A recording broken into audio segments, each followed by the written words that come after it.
Hi and welcome to Friday's Live Trading. This is Kim speaking on Friday, what day are we on? 23rd of July. So just sitting here waiting for a bit of German data coming out. Might have a trade coming through very shortly. This euro is looking quite softish. If the data comes out quite poorly, it's a bit of a go with bit of news. If the news is poor, I'm going to be trading this down. I mean, we've still got 6 minutes to go, so waiting. It's a bit of an aggressive trade, although the stop's only going to be about 12, maybe 14 pips. So just preparing for this at the moment. So really looking at the effectively the lows across here. Looking really for a break of that on there's German news due out in just a moment, so it's maybe a go with excuse me, if the news comes out positively. I mean, we've still got to wait for this bar to close anyway, but if the news comes out positively, well, the trade would be off because it will bounce, so that would be that. But it's a bearish engulfing bar we've got at the moment that's sitting here.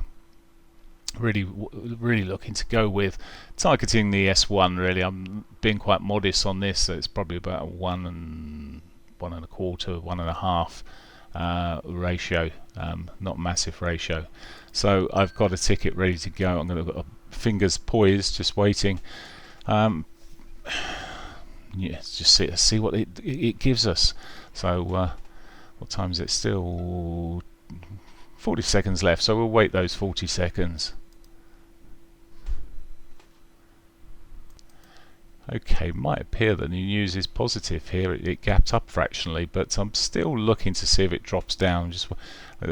It's interesting when you see the news coming through on price reaction before you actually see it on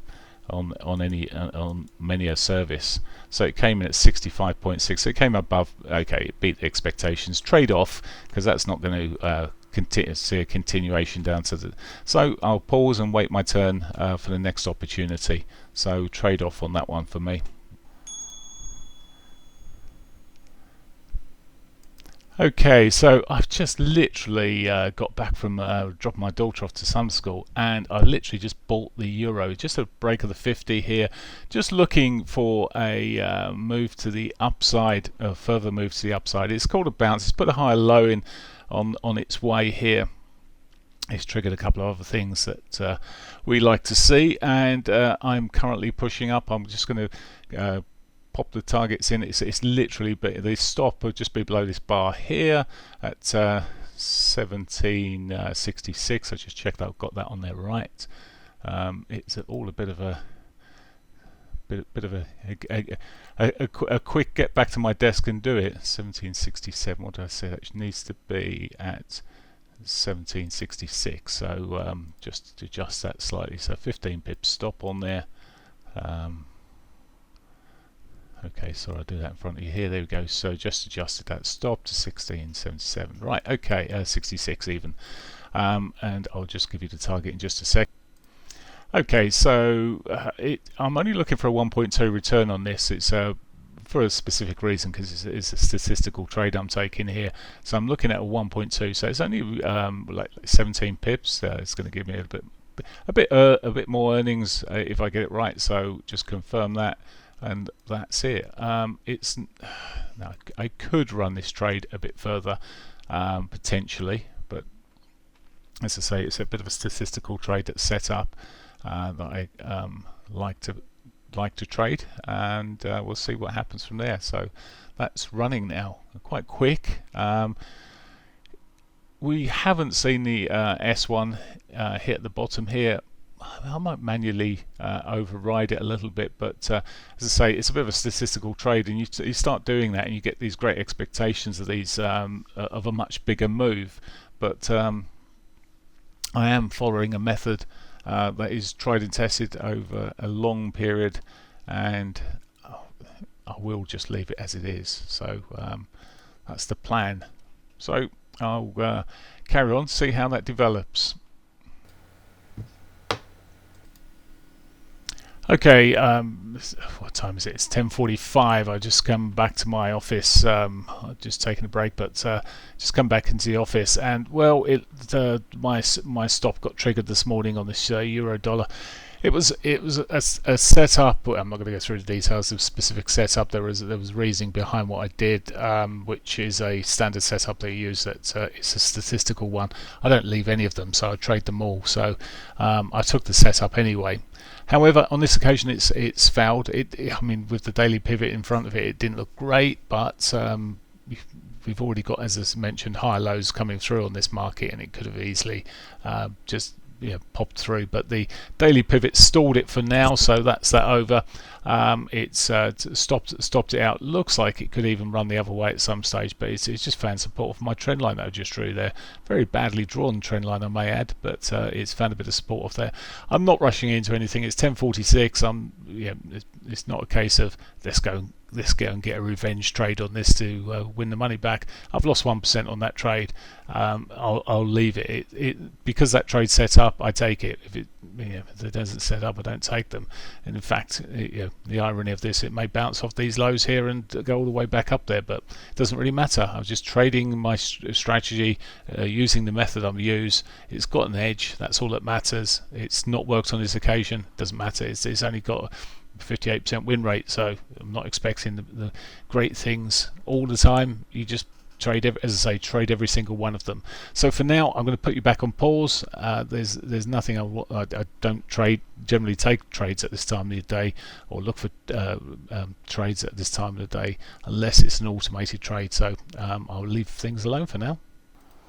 Okay, it's currently 5:20 now. From looking for some discretionary trades today, they just didn't happen. My auto trader has happened. It's also kicked in a second couple of trades, both losing. So I had 3 losing trades today on the auto trader.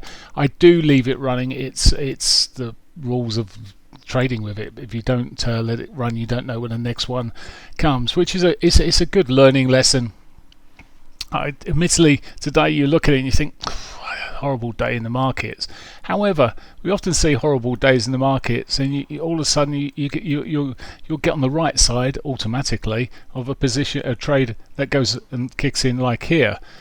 So it is a case of sometimes, I'd rather not be in that market, but with anything that's sort of automatic, you have got to let it ride the waves effectively, and you're gonna have wins and losses. So many people, they'll like the winning times, but when the losers come along, they sort of start panicking and everything else. But it is only part of trading. So as I said, there was 3 losers in all.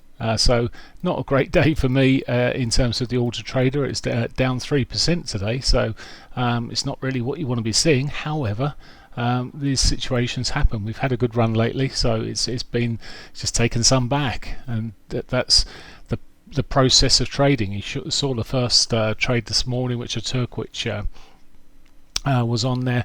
As I say, we had 2 others that just came through there. So, but they're also totally automatic. I didn't go to trade them. I wouldn't want to necessarily trade them. Although saying that, when they were, without showing you the too much detail, they look, at least one of them, another one of them looked good. In fact, they all looked half decent at the time, but they weren't to be. So it's just a case of leaving them and letting it get on.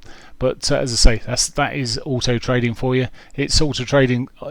You don't know when a day like this suddenly becomes a day that flies in one direction or the other. So if you've got the setup, I often play the game of take it or leave it. Now, most people think they can out trade the auto trader, but they leave the winners as well as the losers. So and they take the losers as well as taking the winners. So it's really is a case of you shouldn't second guess your strategy. And yes, you'll have days like this. I show you when I've had 2-3% plus days on a Friday, so telling you about a 3% loss day today. So there we go. Nothing else much to put on here. Of course, tune into my morning outlooks if you're wanting to know the direction I'm looking at, the markets are going, or do my technical analysis in the mornings. And make sure you subscribe to our channel. Bye for now.